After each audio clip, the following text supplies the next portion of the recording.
Hello friends, Jai Bhim, Jai Mandal, Johar Satrangi Salam. Babsa Sivji is organizing a lecture series for few days. That's in that series we have discussed on various issues regarding caste, class, gender, and so on. And various scholars uh, have have been spoken on various issues. In this series, our today's speaker is Professor Surendra Jotka sir, and his topic is studying caste today, conceptual and methodological challenges. And this is very important topic that we discuss because discussion on caste is going on from various point of view. Various scholars has given various views on that. Uh, on the behalf of Babsa Sivji, I would like to thank you, sir, for accepting our invitation. And we are also grateful to you, sir, because you give your valuable time to our organization.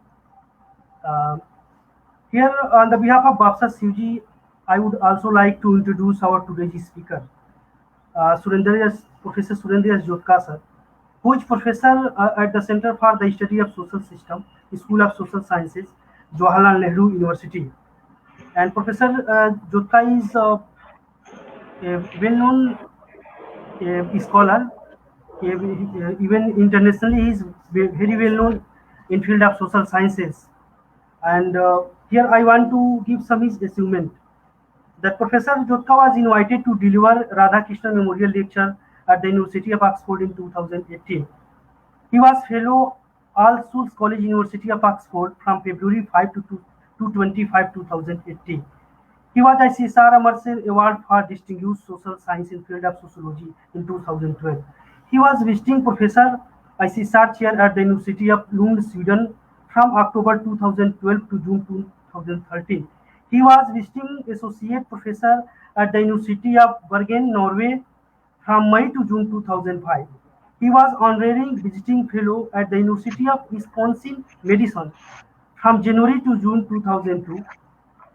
He was a South Asian visiting scholar at the University of Oxford from January to June 1997, and also Charles Wells Indian Trust Fellow at Queen's University of Belfast from April to June 1996. And he was also appointed in various uh, research in the organization and also member of some board of governors. He is a affiliated senior research center for social sciences and humanities, New Delhi, since 2014. He was as also delegate in sociology, Oxford University Press, India, from 2014 onwards. He served as chairperson in concurrent faculty Center for the Study of Discrimination and Exclusion, JNU, New Delhi, September 2013 to 14. He was chairperson Center for the Study of Social Systems, JNU, New Delhi from 2011 to 12. He was also director of Indian Institute of Dalit Studies from 2008 to 10. Also a member of general body Bharat Rural Livelihoods Foundation, Government of India from 2014 onwards. Also member of Board of Governors, Institute of Rural Management around 2013 to 15. He was also member of Board of Governors, Govind Ballabh Pant Social Science Institute, Allahabad from 2013 to 16. He was also a member of editorial board Pacific Affairs from 2015 to 18. Uh, he is also member of editorial advisory board contribution to Indian sociology from 2013 onwards. Advisor as Indian Council of Social Science Research, New Delhi since June 2010 to 12. He is honorary fellow at Indian School of Political Economy, Pune since 2009 onwards. Also, country coordinator, religious and development research program, University of Birmingham from 2006 to 11. He was also member of International Advisory Board of Sociology, official journal of the British Sociology Association from 2004 to 8. Professor Jodga was also member of editorial board of Sikh Formations Rutledge since 2005. He was also member of the Global Network on Inequality, Princeton University, Princeton from 2007 to 12. And area of specialization of Professor Surendra Jutka is social inequality, caste in contemporary times, rural sociology and agrarian change, development studies, political sociology of cultural identities in contemporary India. And Professor Jutka has experience of 3 decades in field of academia. Uh, he uh, he joined Jawaharlal Nehru University in 2001 as associate professor, and he became professor in 2006. And currently, he is also uh, there is professor at the school of at the Center of Social System. Professor Jotka has published 17 books as authored, co-author, editor, and co-editor. And his book, his Hindi translation also came in 2019, a handbook of rural India. I was listening after an interview of our Professor Jutka, uh, interviewing Kitabnama with Pankaj Kumar Jha, and I was just trying to understand what he has written in this book. And this book was trans, translated with Kamal Choube and published in 3 volumes in 2019. And he has done editorial work, and there is huge achievement of Jutka sir, and I think it will take more time if I read all the achievement and all of the things of Jutka sir. And he has published around 100, 98 to 100 research paper and book chapters he has contributed. And even that uh, he has given his opinion in the different newspapers and popular magazines. Professor Jetta also has reviewed various books. He has also organized various seminars, symposia, etc. And he has completed various research projects and by funded by different organizations and bodies. चलो बस करो And यार. here I would like to give some his research project uh, as he completed his research project on young people, social change and politics in India from in India 2013 to 14, funded by National University of Singapore. Second research project was Himachal Pradesh Exploring Culture, Economy, Governance 2012 to 13, funded by the World Bank. His another research project was Religious Mobilization for Development in Social Change, a comparative study of Dalit movements in Punjab and Maharashtra, India 2009, funded by DFID through University of Birmingham. And his another research project was Dalit Entrepreneurs, Barriers and Supports 2009, funded by the World Bank. A Forgotten Revolution Revisiting Agrarian Change in Haryana 2008, funded by the World Bank. His sixth research project was Marginals and the State Religion, Politics and Governance in Contemporary India with Gurpreet Mahajan, funded by the DFID through University of Birmingham 2008 to 9. Another project was Learning Abroad, CFSP and Higher Education in India, uh, commissioned by the Commonwealth Trust, London 2007. Another project was Agrarian Change and Caste Conflict in Rural Punjab 2004 to 5, funded by Indian Social Institute. And another project completed by him was Rural and Agrarian Studies in India 1998 to 2002, commissioned by the Indian Council of Social Science Research.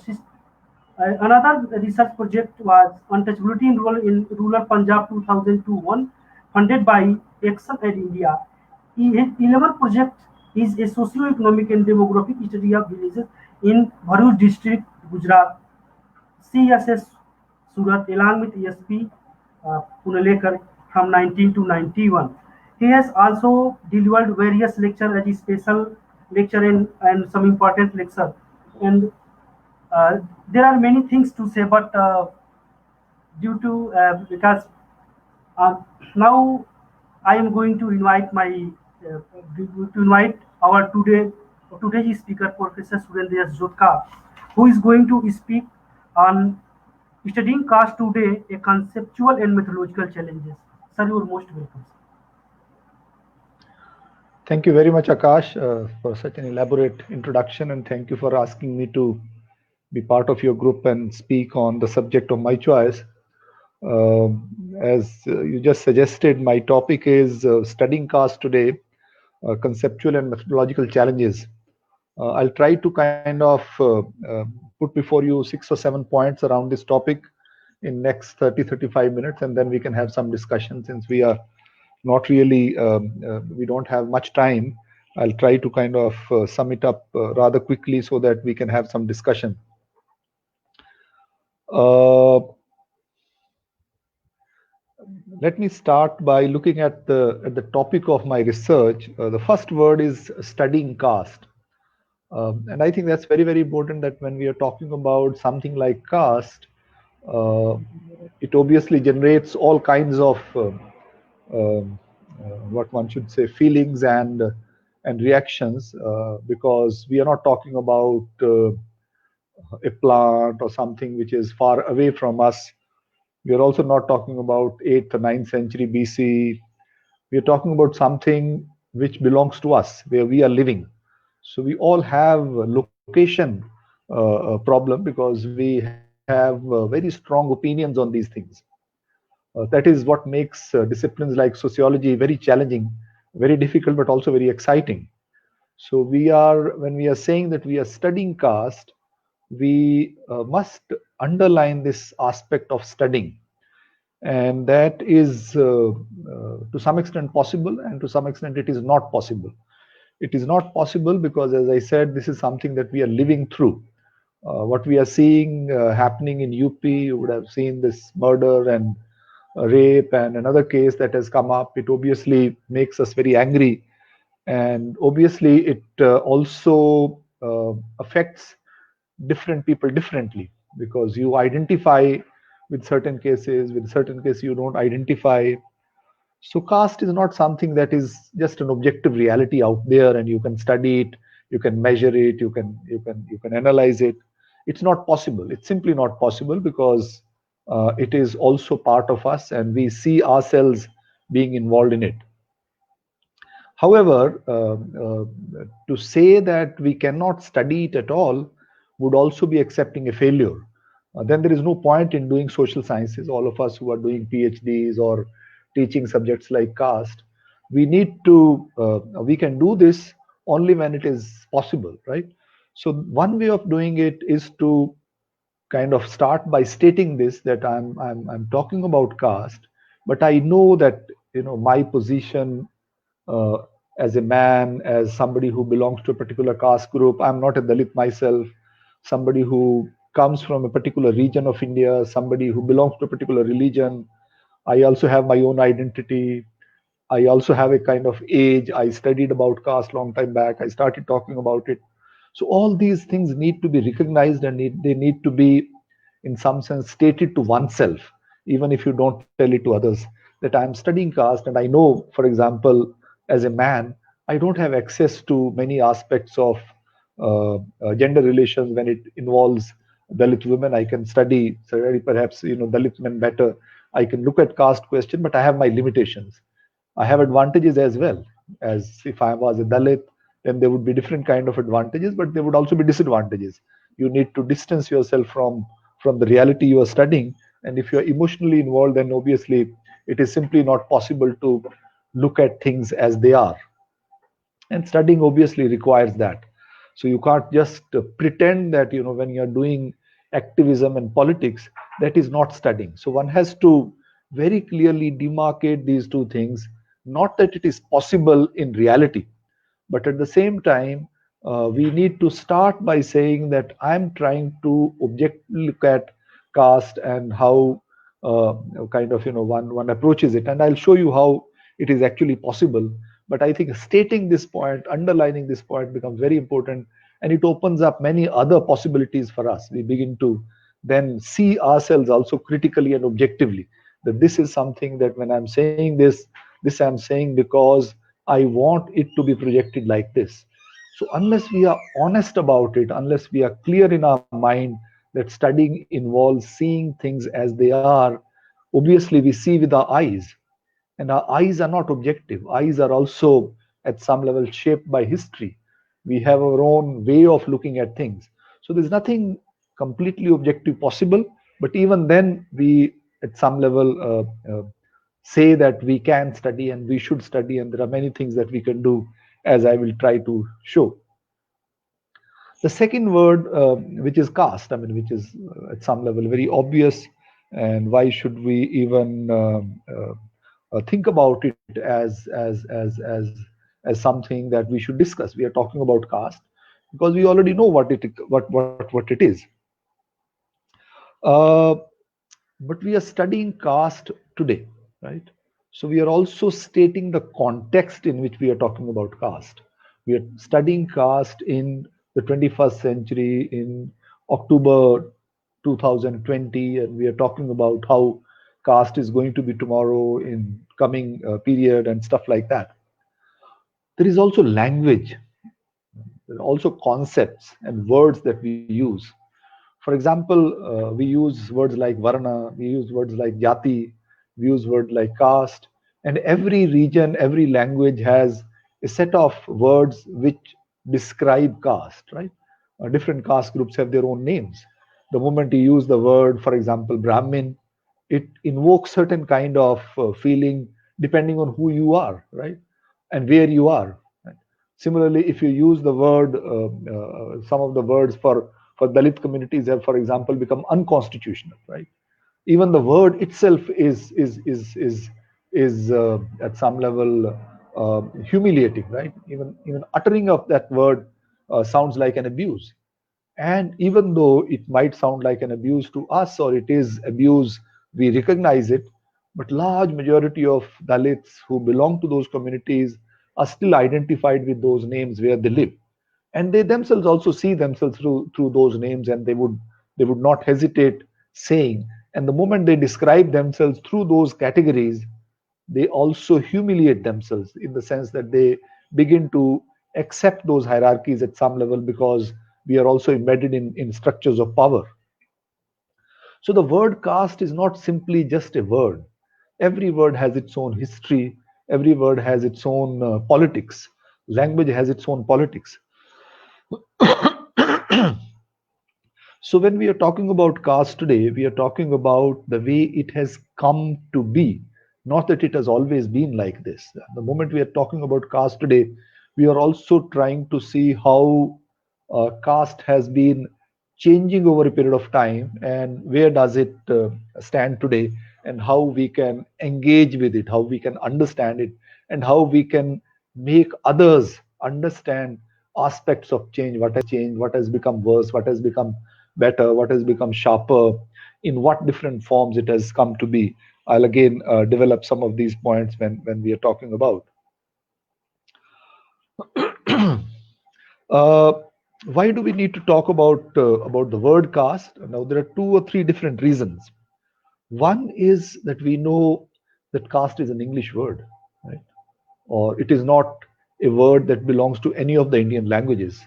And some people, linguists, say that there's not a single word in any of the Indian language which translates properly into caste.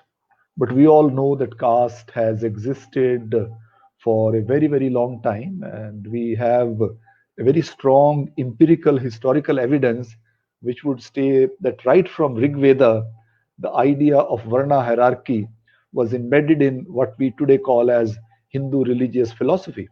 And very soon, not very soon, after like 7, 8 centuries, by the time we have what we call as Common Era, first or second century AD, we know this person called Manu, who wrote Manu Smriti. Now, Manu Smriti is not a religious text in the sense in which, say, for example, Bible is for Christians, or Quran is for Muslims, or Guru Granth is for Sikhs, but it is part of the Hindu ritual, what one should say, uh, depository, right? Repository. So it's not something that Hindus don't own. Even somebody like Gandhi would say that, yes, I read Manusmriti because my father had the book with him, though I was not very sure. But he talks about how he also, at some level, subscribes to what is prescribed in Manusmriti. But at the same time, the word caste comes to us only when the Portuguese come to India, and they use the word because they were familiar with something similar in Europe. And this is very important. I'll come to this point later. That something that they saw in their own cultural context or in their own social context, that is, there are rigid divisions, right? And these rigid divisions are very similar to what they perhaps have in Portugal or they have seen in Europe. And then this word kind of adopted by Britishers, and the Britishers obviously begin to use it for the kind of hierarchies that we have, and their use of the term as a category of governance has a lot of consequences for the way castes come to organize themselves. Because, for example, in 1871-72, when the colonial census was introduced, they work with the notion that there is one Varna hierarchy that exists everywhere in the subcontinent, and it is something which is unique to Hindus, right? And they begin to ask people, so tell me, what is your caste? But common people ask them, what do you mean by caste? We don't really know what is caste. Caste means who you are. So he would say, whatever he is, I'm a Jat. So what do you mean by Jat? Are you a Kshatriya or are you a Shudra? What occupations do you? We do kheti badi, agriculture. So are you Shudra? Who is Shudra? Right? So people did not have those notions in their minds. And then they begin to define themselves uh, nationally by connecting themselves to the colonial categories. And that's how many people say that colonial rulers made a difference to the way caste was lived. They did make, but not really much. That people did want to be recognized by the colonial rulers the way it suited them best, particularly those who were mobile and those who were living in urban areas. But on ground, the reality of caste was locally structured. Every region has its own structure of caste. Every region has its own grammar of caste. Every region has its own nature of hierarchy of caste. And that again has evolved historically. So there is no fixed single structure of caste. There are different regions. For example, if you go to Tamil Nadu, where Brahmins were given land titles by the ruling establishment in 8th, 9th century. So in the entire Tamil Nadu, you would find Brahmins were real lords. The whole village belonged to the Brahmins. And they were non-Brahmins whom we call now as non-Brahmins, who were their tenants, and then they were untouchable. So there are only three categories. So you don't really have a notion of Varna there, right? Same is the case with other parts of South India. You would not really find category called Kshatriya. When you come to my part of the world, say states like Punjab, Brahmins were very marginal people to the social life of Punjab, and they were not even educated. It was the Khatris who were the elites of Punjab, right? Guru Nanak himself was from a Khatri caste, and Khatri is not Kshatriya. Khatris are more like traders or people who would work with government.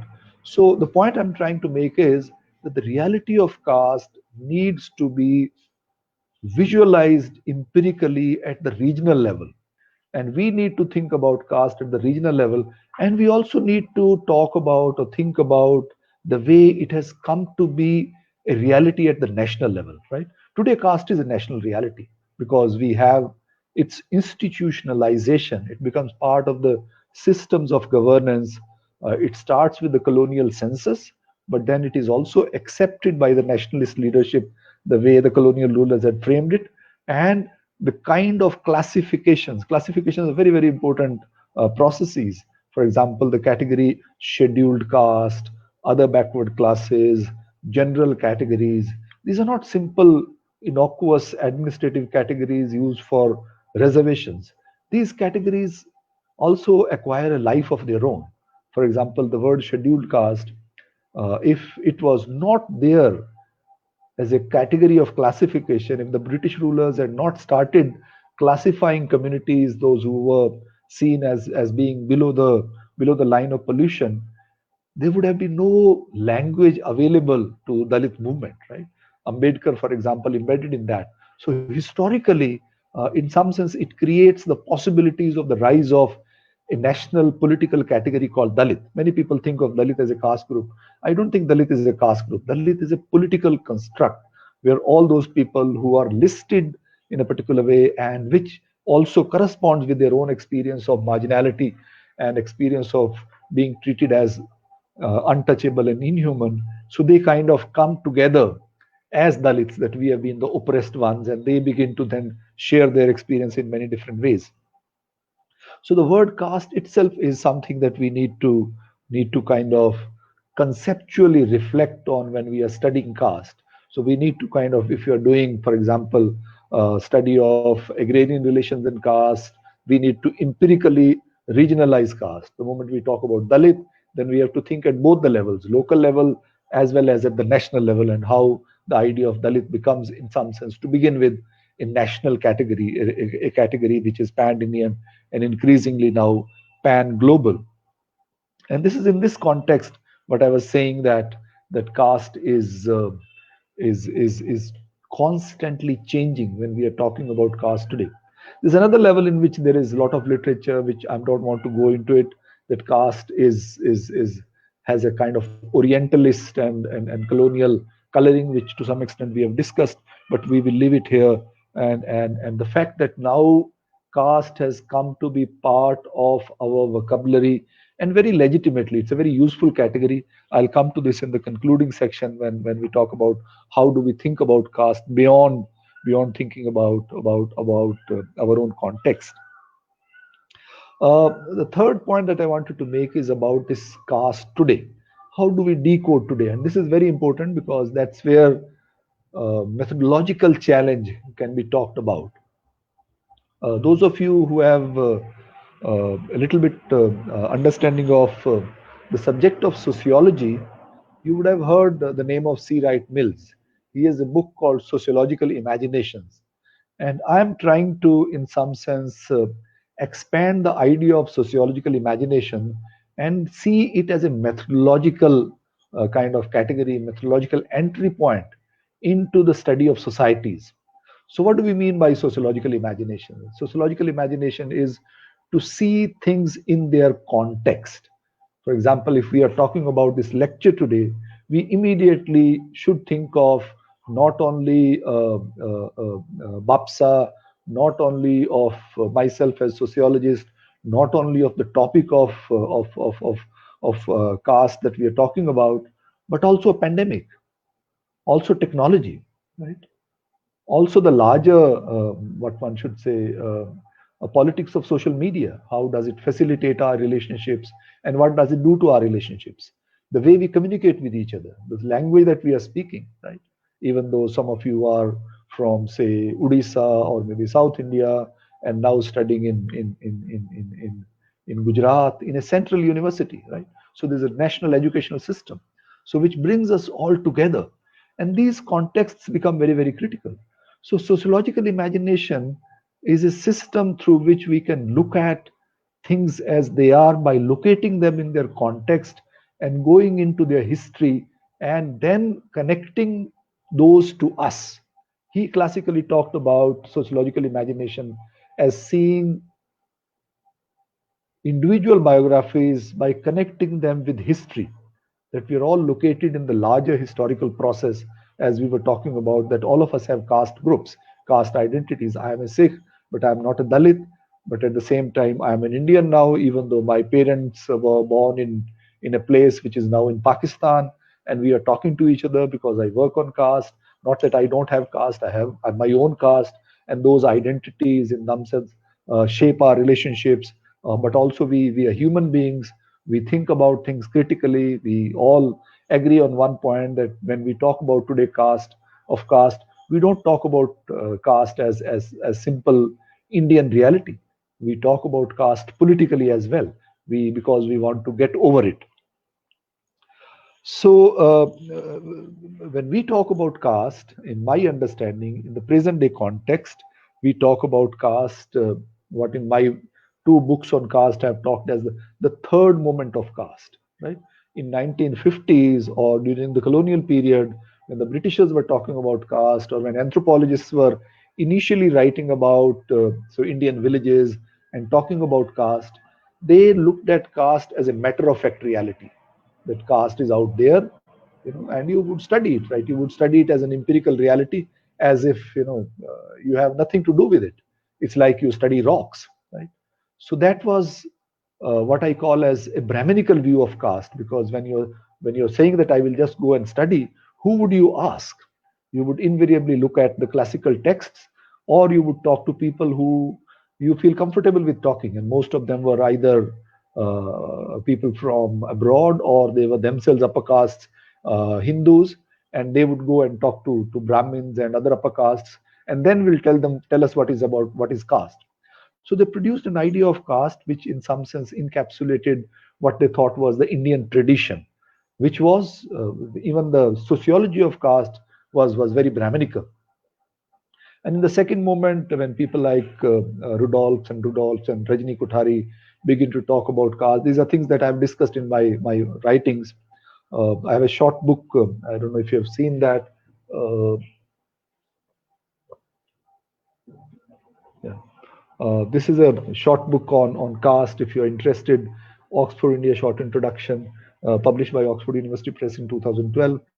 And this is another book called Caste in Contemporary India, which I published in 2015, where I have put together all my empirical work. There's some other work also. But in these writings, I've tried to situate the idea of caste historically.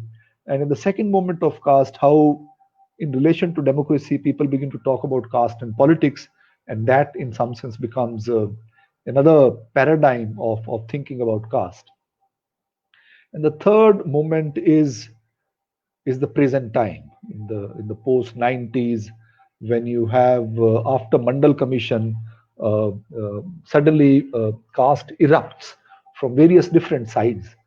And by that time, those who were talking about caste as tradition, those who were talking about caste as power, they are in some sense want to withdraw from talking about caste. And it is the lower OBC and Dalit who begins to shout and scream that caste hasn't gone away. Our experience is still shaped by caste. My being backward is not because I'm just an uneducated person.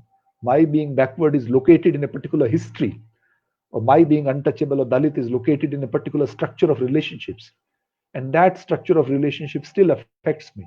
It affects my health, it affects my opportunities, it affects my way of feeling and thinking, right? So this third moment of caste is when caste is conceptualized primarily as a system of discrimination and exclusion, not of organizing democratic politics, not of thinking of it as Indian tradition, but essentially or primarily as something that discriminates. The very idea of Dalit or even Bahujan or Bapsa implies that we are living in a society which is structured around principles of exclusion and discrimination. That certain categories of people, identities, they are discriminated. So there's another paper of mine where I've said caste basically, its definition should be ascription based hierarchies.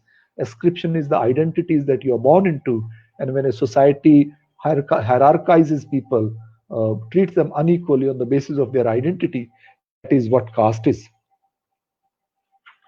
uh, I'll try to finish it in the next 5 to 10 minutes. So, what are the conceptual challenges? And these are conceptual challenges that I was talking about. When we talk about caste today, caste is not something which is out there. Caste is conceptually a very complicated category, even though it seems very simple. It varies not only regionally, its notions and experiences and its life varies vertically.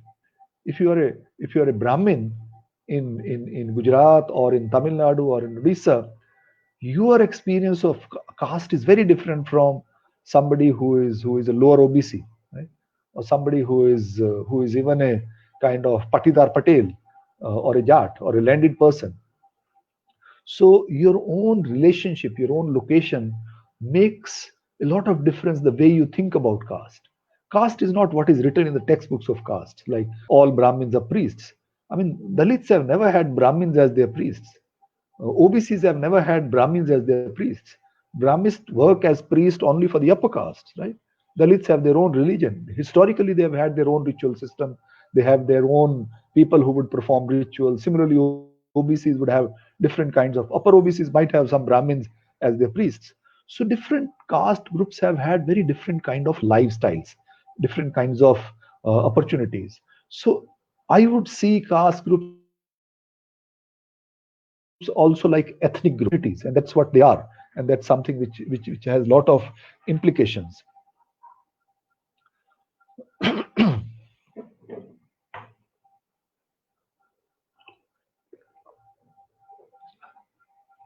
So one of the conceptual conclusion of my work is that we need to look at caste not simply as a ritual system of the Hindus, but also as something which is shaped by history and by material processes. Materiality of caste becomes very, very important. For example, when you have to study caste today, one of the work I did was on Dalits who are trying to enter into business. Now, what do you do when you enter into business? You would start some business, but in order to start some business, you need some capital, right? Anybody who has some idea about, even if you want to set up a shop, a small shop where you want to make tea and sell the tea, you would still need 20, 30,000 rupees, sometime even 2 lakh rupees. Like you need a shop, you need some equipment, and obviously that shop and equipment should be at a place where there are people coming and going. So if you want to mobilize 2 lakh rupees, how would you do that? And that's where caste becomes very significant in the market, in the present day context. There's no job available in the village. You are not a landowner. Earlier you could work with the farmers. Now the farmer has a tractor and he doesn't care about the lead. So you're looking for employment. You also want to get rid of those kinds of relationships. You want to run away to the city. You come to the city, but what do you do in the city? There's no employment available. Only employment available is to become a scavengers or join some kind of informal sector job which is not paying at all. So one is to start your own business. But how would you set up your business? How would you raise capital? If you're a little more ambitious, educated, you want an entrepreneur, you want 50 lakh rupees. So you go to a bank, very good, your proposal is very good, but I need a collateral. What do you mean by collateral? You have some land, you have some house. Dalit, you don't have anything, right? Okay, it's all right, but get somebody who is respectable person in the city who can give you become your guarantor. As a Dalit, only people you know are your own relatives, your own friends who themselves happen to be Dalits. Or there are some people who are not Dalits, but they're also poor like you. So you don't have networks, you don't have capital. Therefore, you end up at the lowest level. You will go and put up small jhopadi, and that's where you will start selling tea because only 10 lakh rupees, 10, 15,000 rupees do you have. That is all you can spend. And because of that, your income would also be the same, 2,000, 5,000, 10,000, or maybe 20,000 in a month. Yes. So you continue to reproduce your marginal situation. Same is the case with education and corporate hiring and many other things. Since we don't have time again, so caste, in some sense, begins to shape almost everything in our life. Uh, just finally about the data, right? What we were talking about, methodological challenges. Accessing caste is not very easy. If you want to study caste, if you're doing studying literature, it's very easy. In some sense, you can read books and then see where the reference to caste is coming and how a Dalit is described and how an upper caste is described in school textbooks and stuff like that. You can still do. But empirically, for example, when I was doing study of Dalit entrepreneurs in small towns in Haryana and UP, that was not possible because people are not visibly Dalits, right? So how do you access them? What I did was that I contacted some Dalit activists and I asked them, can you give me some names of so if you can collect a name of 150, 200 people, then you can go and survey them. Then you can go and speak to them. Initially, they would not want to speak because some of them are hiding their caste because they are worried that if the market gets to know about the caste, their business might suffer. But eventually you develop kind of trust and it is possible. So accessing caste is also very difficult. Similarly, if you want to study upper end of it's very easy. For example, Dalit elites would want to be interviewed and they may want to talk to you. But there are many young Dalit students who are studying in IIT who don't want to be known as Dalits, right? You have a list of reserved category students that you might get from the office, but then they would avoid you. They don't, no, no, no, no, we are not, we don't want, we are not, because their own identities are kind of implicated in that and they don't want to. Uh, Data is very, very critical, right? And that's where sociological imagination becomes very, very important. That sociological imagination requires us to learn to read data. And learning to read data means cultivating the value of objectivity. The word I'm using, cultivating the value of objectivity. I started in the beginning, there is nothing objective in this world. We are implicated in those realities. But that doesn't mean that we can't see things as they are. Objectivity can also be a value. I'm not talking about value neutrality. I'm saying value of objectivity. If, say, for example, Dalit students tell us that no, no, in schools we don't experience among our peer groups, people don't discriminate us. I don't think anybody treats me badly in my class, which is not the case as it was with Ambedkar, right? Or even with the parent earlier generation, where in school they could not even drink water from the common source. Now there is no discrimination. If there is no discrimination on that basis, we should be willing to. It might be there. What I'm saying is that if the data says it is not there, that means it is not there. But that's not all, right? You need to ask them questions. Do you experience caste in any possible way? Have you ever felt humiliated? Many kids have told me that yes, when teacher announces, even when they're in school, announces that all these students should go and visit the babu's office, clerk's office, to collect their scholarship. That is the time when they feel humiliated. That is the time when everyone is announcement is made about their caste, not about scholarship.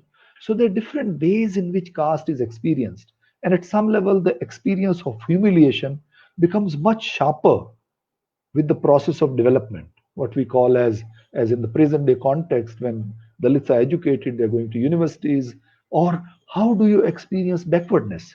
It's a very difficult question, because many of the so-called OBCs, they in the local context can be quite a dominant caste. I was reading biography of Lalu Prasad Yadav, autobiography. It's a very interesting book. In his village, he has no problem of being treated badly. So he talks about welfare of all, and he will fight for justice. But when he comes to the city, at some level he is very successful, but at another level he realizes he doesn't have resources. So the kind of experience of exclusion that OBCs experience is very different from the kind of experience of exclusion that Dalits experience. To be able to read those differences amongst Dalits also, as I said, Dalit is a political construct, but there are communities, and every community has their own identity. See, Valmikis or people who are, in Bhangi caste in double quotes, their experience of caste is very different from say Jatas or other communities, which are internally, there are internal hierarchies all across the caste. It doesn't stop anywhere. Uh, so final point is that what is the value of talking about caste today? The moment we invoke the word caste today, as I said, caste today is defined as structure or system of ascription based hierarchies and discrimination. And that's where the word caste becomes globally useful. We can do comparative studies of caste. A recent book has come out from an American author where she talks about caste in America. She wants to talk about race being caste. And I think there's a point in it. So even though we think about caste as being uniquely Indian, it is not. In Europe, in North America, in the so-called Western developed modern world, there are hierarchies which are based on ascription. It is just that they have erased and they have forgotten the language to talk about those hierarchies. Race is one possibility, but caste is a good language to talk about it. Caste is something which is embedded in the way communities are organized.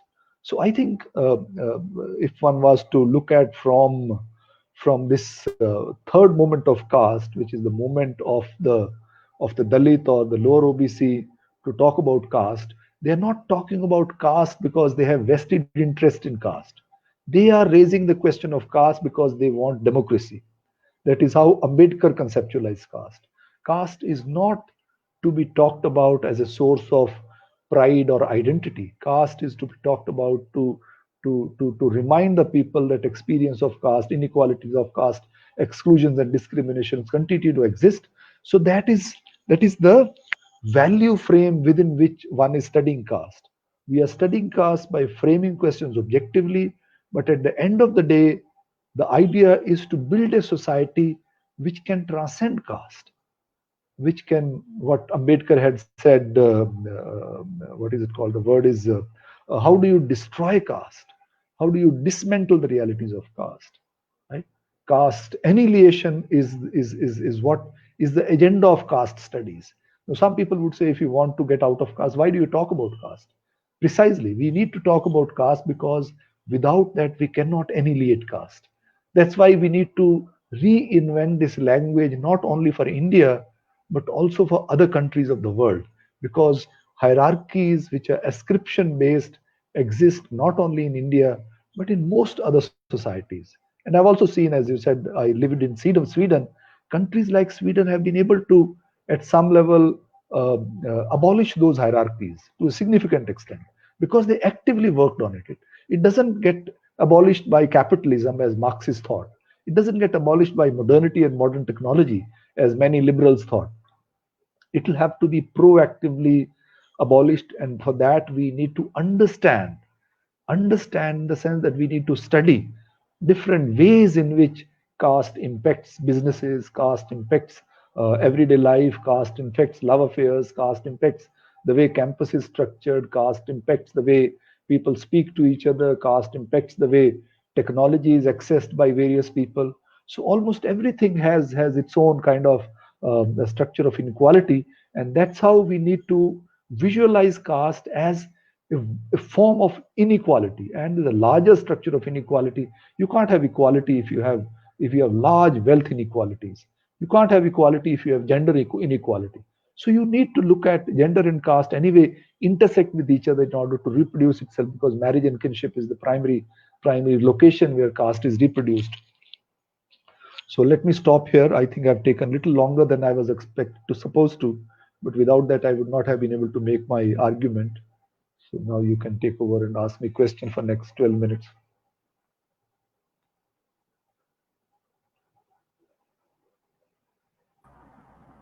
Thank you, sir. Your excellent lecture, and it was very interesting lecture, sir, because uh, here we see your many views come from a ground level perspective. Just how are you talking about regional disparities of caste and how we can understand caste in a national at national level from region to national. And another thing is also you're talking about social experience of caste. So if you see the autobiography written by many scholars, like I was reading an autobiography written by Manojan Bepari into Getting My Chandal Life, and also Daya Pawar Achud. And Yeah. if you see here 4 to 5 autobiographies, Juthan by Valmiki, into Getting My Chandal Life by Manojan Bepari, Achut, Balut by Daya Pawar, Akkar Masi by Sahan Kumar Limbale. There we see Yeah. the autobiography. uh, In that autobiography, their social experience are different. They are talking about different kind of their own experience about caste. Yeah. And sir, now I am coming to the question. We have 2 questions here on the screen, and both questions asked by Ramchandra Yadav. His first question is, sir, how do you see institutionalization of caste? If you Yeah. see all the higher institutions are monopolized by upper caste. This is Yeah. the first question. Yes, very good. Now, institutionalization of caste happens in two ways. One is the formal institutionalization, and the other one is what one would call as historically informally done institutionalization. The word institutionalization means when you begin to see things and structure them in social life. So, in India, at some level, the way caste is institutionalized in the state system by the Indian Constitution, it borrows significantly from the colonial and Orientalist view of caste. For example, the way a listing of scheduled castes is done, it is done on the basis of religion. Those who are not Hindus, initially that was the case, and later on Sikhs and New Buddhists were added to it, but only if you are Hindu that you can be untouchable, which was empirically not the case. You can belong to Islam, you can belong to Christianity. It didn't really matter because untouchability is practiced in the local context. How does it matter if you are anyway? Untouchables were not really Hindus in the sense in which any religion is organized, right? It was only because Gandhi wanted to include them for his own demographic politics that they began to be listed as Hindus. But Hindus means you're not even allowed to enter the temple. How can you belong to that religion, right? So Dalits had their own independent religious practices. Some of them were close to Hinduism, some of them were not close to established Hinduism at all, right? Even before Islam, but Islam has been in India right from the time of Muhammad, right? Christianity came to India before it went to Europe, right? Sikhism has its own kind of diversity, internal diversity. All kinds of communities became Sikhs. So on ground, caste is everywhere, but the way constitution institutionalizes caste, it then communalizes it. It doesn't include Christians and Muslims, and that is a serious problem because that kind of in some sense violates the secular principle of constitution. But that's how it is, and it is because the colonial rulers accepted the Orientalist view of caste, which kind of looked at it only through the text view of caste.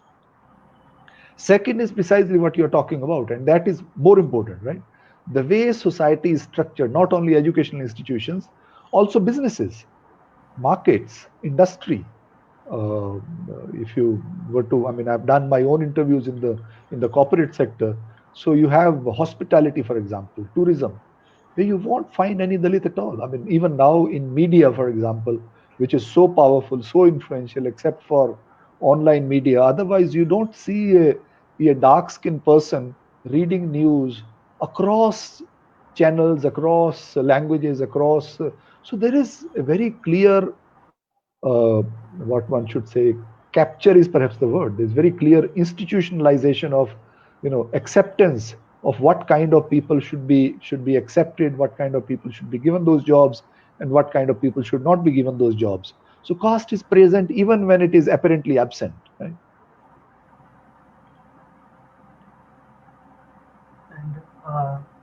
And sir, his second question. His second question is when our social reforms dreamed of annihilation of caste, and instead of ending caste in this uh, the consciousness of caste is becoming stronger day by day. How Yeah. you see this? Very good. Yeah, this is an important question. Very, very important question. We do have now a democratic constitution. I think we should recognize that. As I said, we need to contextualize the idea of caste. So we are a modern democratic nation state, which is a constitutional democracy. We grow up learning our rights. As a constitutional democracy, everyone has equal rights. So, for example, we have one constitution, but we live with two constitutions. On the one hand, we have the Indian constitution, which gives us rights, which gives us equality, which gives us citizenship. On the other hand, we have the Manu's constitution, which continues to be a source of what one should say, seeing things by the dominant sections of Indian society. They feel that everything belongs to them. It is their privilege, and everyone should kind of behave as their traditional place is in society, right? And that's where contradiction comes, and that's where experience of caste is far more intense today than it was earlier. Earlier, for example, in the village, Dalits could be killed and raped, and nobody really knew about it. And they would also be living away from the village, and they would kind of be very, very powerless and completely marginalized. But today they are mobile, right?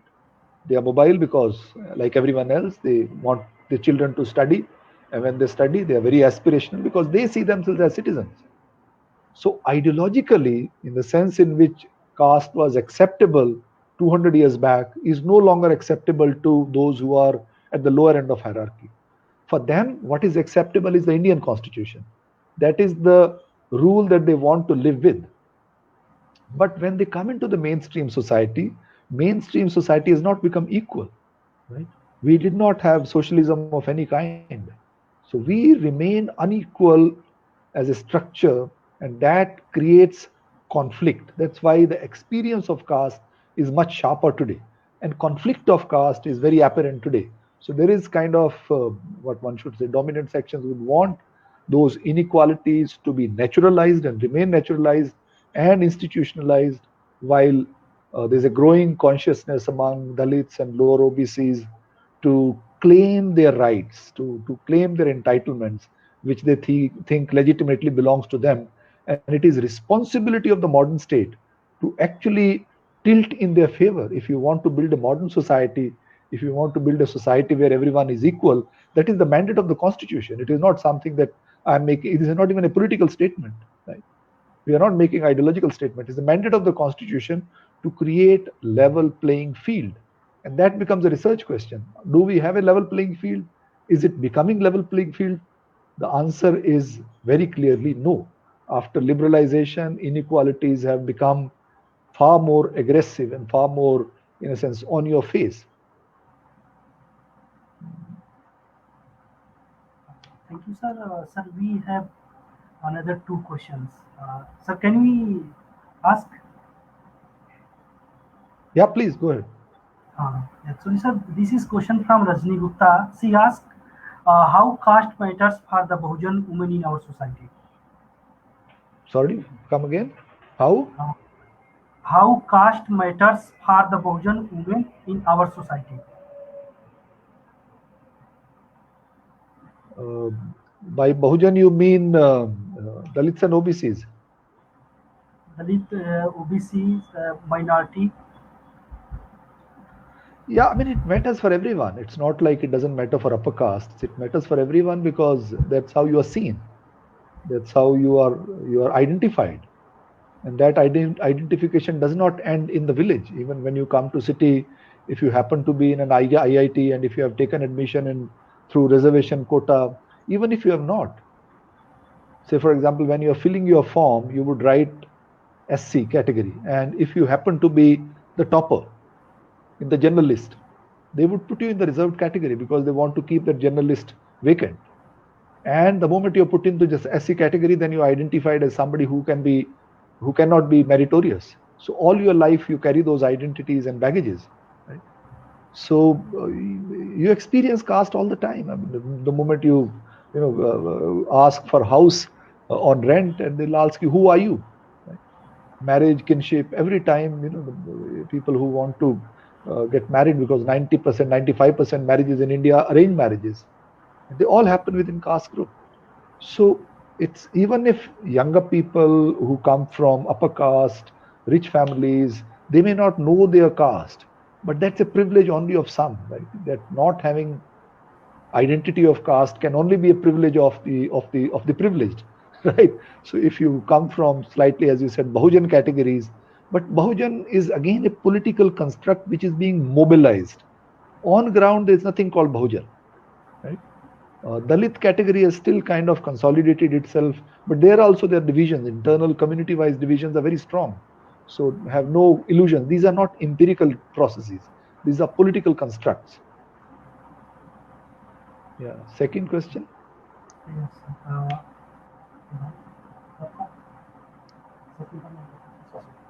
Actually, sir, there is also one question from Sasmita Jena. Yeah. Uh, she wrote, "Sir, thanks for your thoughtful, provoking talk. One question is, what is reason behind leadership crisis in Dalit movement?"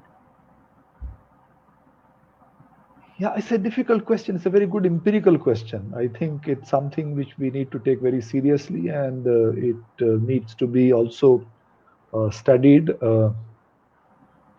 I don't really know exactly. I mean, it's one is obviously leadership at various levels. One is obviously political leadership. The other one is at the community level. See, Dalit leadership that came during the first 50, 60 years after independence, they were the ones who benefited from reservations. And then there was a kind of major shift when Kashiram emerged. And Kashiram repackaged the whole idea of caste, right? And he said that we need to have majority and we need to have a Bahujan identity and we need to club with OBCs. So in UP, that experience was briefly successful, but then we also know that there's a conflict between Dalits and OBCs. And then there is obviously a question of community-based identities that, Mayawati would see herself as a Dalit leader, but would remain embedded in her own community identities. So successor of Mayawati would be somebody who would be her own whatever relative or somebody like that from the same community, and she says it openly that ek ladka taiyar ho raha hai. Now we also know who he is.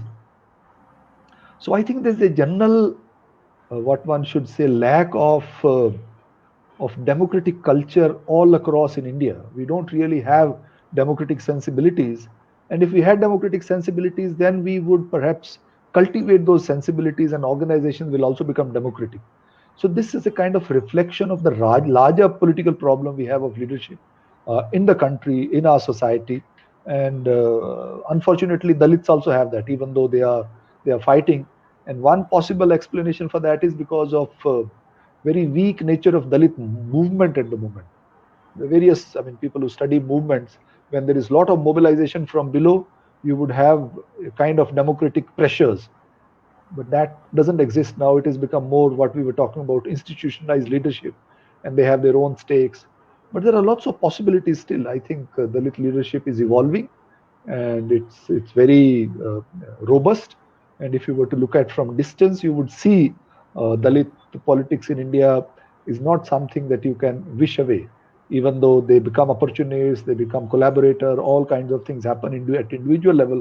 But at political level, there are all kinds of, at younger level, new generation is coming and they are, but this is a process. I mean, it takes time. We think that, why can't it happen in next 5 years? But I think it's not something that I'm very pessimistic about. I think Dalit politics is very, very robust and very vibrant, but it's also negotiating with its own contradictions because it needs to confront those contradictions, and then eventually perhaps something will evolve.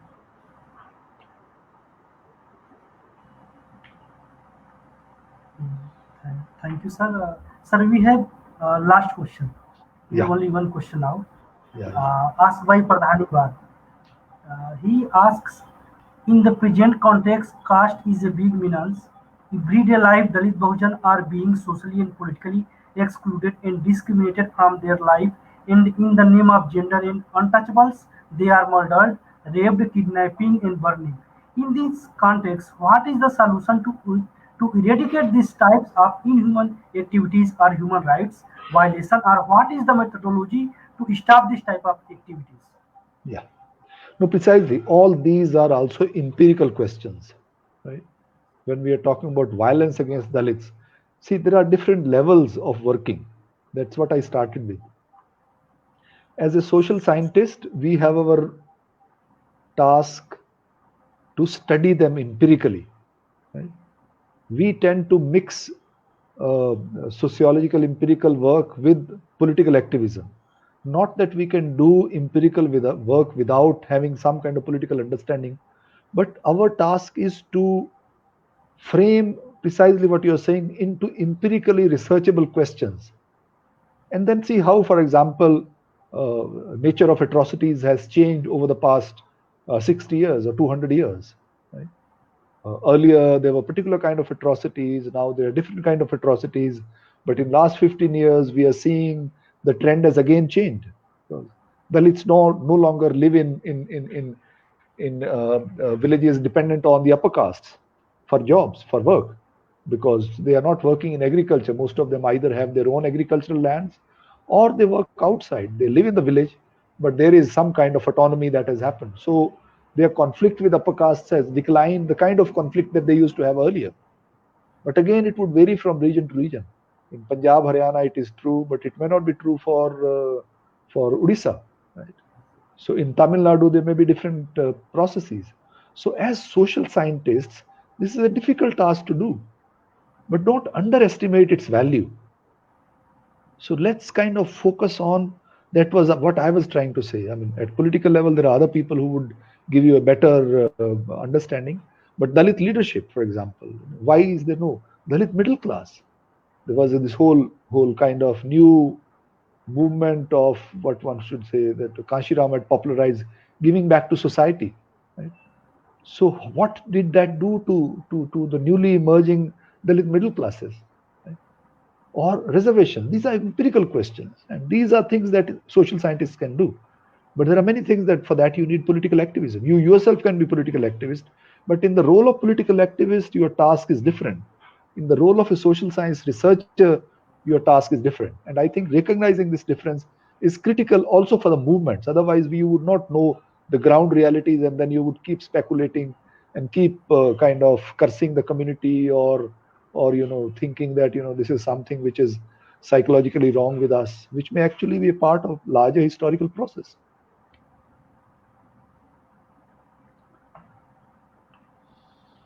Thank you, sir, for your valuable lecture. And I think, sir, I have also some doubt that I want to ask. So my question is that I am previously talking about here EWS quota and OBC reservation, Mandal 2. When Mandal Yeah. 2 was going to be implemented, PA government announced in 2006, 2004, and uh, it was going to be implemented from 2006. But according to decision of A.K. Thakur versus Union of India, it was going to implement it from 2008, 8 to 9 session. But if you see from 2006 to 2011, in 2011, many universities introduced implementation of OBC reservation 27%. Even you can see from JNU, BHU, and many universities. But if you see the reservation for EWS, it was implemented within one night. If you see uh, from one day without any discussion, it was passed by both parliament house from lower and upper and implemented, and all universities accepted without any objection. How do you see the nature of caste, even nature of our even what we say social scientist? Yeah. How as a social scientist we can see the nature of her institute where they behave, they show duality in case of EWS and in case of Mandal 2. Yeah, Akash, you have answered your question yourself. Right? I don't need to answer this. But only thing I want to add is to recognize the value of political will. If the state is willing to do something, they can do it very quickly. Right? So that's what I think we kind of go back to Kashiram, that you need to, the key, power is the key is the, power is the key. So once you have power, then the doors open. So once you have political will, things would change. So to say that you can't change things, it's not really true. So if you have political power, it makes a lot of difference. Now, obviously, as you yourself suggest, that power is now with people who are taking decisions, and their decisions are in their own favor. They would obviously get implemented at some level. At some level, they also want to accommodate other interests, so those decisions also get taken. All said and done, Mandal was implemented. So that was also a particular moment, right? Reservation was introduced. That was also Ambedkar was. So these are political negotiations, right? How are they done? How are they carried out? And so these are important moments in history that are empirically available for studying, and we can study them. But they are at some level very obvious, but at another level they are simply political decisions. thank you, sir. I Okay. think we have taken more than 1 hours, and you are Yeah. speaking constantly. Uh, on the behalf of Babsa Sivji, again I would like to thank you, sir, and thanks a lot for accepting our invitation. And we hope that, sir, in future we will also organize lecture, and you will accept our invitation, and we will uh, organize the lecture, sir. Thanks a lot, sir, for being Oh, with us most welcome. Yeah. and for your Thanks. Bye. thoughtful discussion and thoughtful your lecture. Thank you so much, sir. Thank you very much for listening to me. Thank you everyone who's been listening to me. Bye. Good night. Yes, sir.